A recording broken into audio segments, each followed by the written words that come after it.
Assalamualaikum warahmatullahi wabarakatuh. Bismillahirrahmanirrahim. Alhamdulillahi rabbil alamin.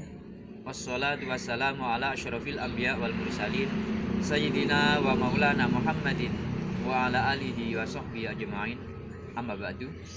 Anak-anak kelas 10 IPS 3, 10 IPS 4 dan 10 bahasa yang kami cintai, alhamdulillah pada kesempatan kali kedua ini di Pondok Ramadan kita bisa bertemu kembali dengan materi kedua, yaitu masalah akhlak.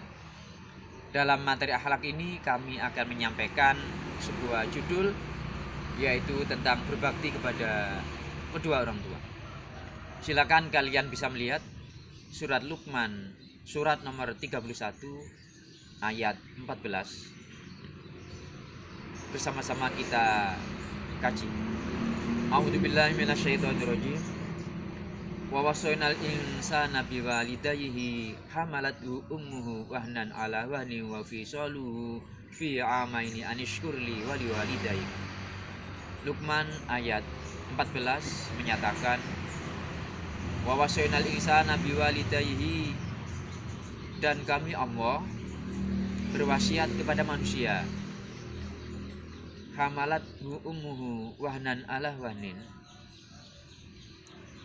supaya berbuat baik kepada kedua orang tuanya, dikarenakan beliau ibu kita, hamalatu, yang mengandung kita,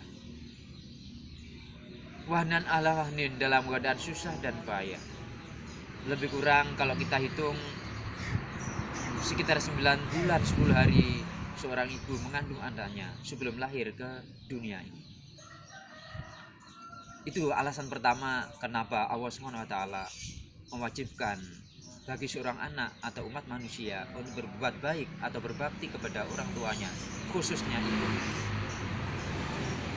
Tidak hanya sampai dikandung dan dilahirkan, diteruskan yang kedua, wa fisaluhu fi amaini, dan menyapihnya dalam 2 tahun.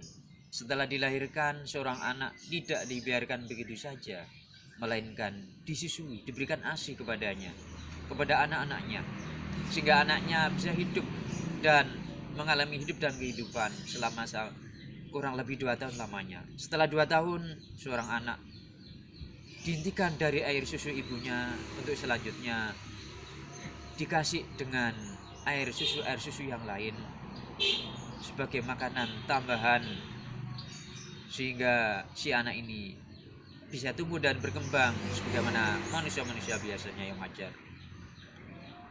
2 alasan itu yang menjadikan semua manusia wajib berbuat baik kepada orang tuanya. Jadi seorang anak wajib berbuat baik kepada orang tuanya dikarenakan kita itu harus berterima kasih kepada orang tua kita, karena kita dikandung dalam ibu kita selama lebih kurang 9 bulan 10 hari. Kemudian diberikan air susu kepadanya selama lebih kurang 2 tahun lamanya.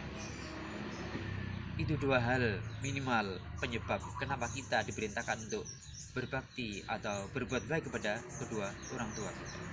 Anak-anak yang kami cintai, tidak banyak dan tidak terlalu panjang materi yang kami sampaikan. Ada sebuah tugas yang harus kamu kerjakan setelah kalian melihat video ini. Tulislah di kertas tengah kalian masing-masing dengan tulisan sebanyak-banyaknya apa-apa saja atau perbuatan apa saja yang telah kamu lakukan sebagai bukti bakti kita atau bakti kalian kepada orang tua kalian masing-masing. Jadi ditulis sebuah bukti tentang berbakti kepada orang tua di kertas masing-masing sebanyak-banyaknya. Semakin banyak tulisan yang kita tulis di situ, semakin baik dan semakin banyak nilainya. Contoh apa yang sudah pernah kita kerjakan untuk orang tua, antara lain nanti kamu kembangkan sendiri. Contoh, melaksanakan segala perintahnya, ketika disuruh apa kita kerjakan. Bangun pagi dengan membersihkan tempat tidurnya dan sebagainya. Itu termasuk contoh-contoh. Silakan tulis sebanyak-banyaknya bukti bahwasanya kita telah berbuat baik pada orang tua, khususnya ibu kita. Saya kira itu yang bisa kami sampaikan. Kurang lebihnya mohon maaf, dan tugas ini harus segera dikerjakan. Minimal sehari setelah kalian melihat video ini, tugas harus dilaksanakan. Akhirnya ihdinas siratal mustaqim. Wassalamualaikum warahmatullahi wabarakatuh.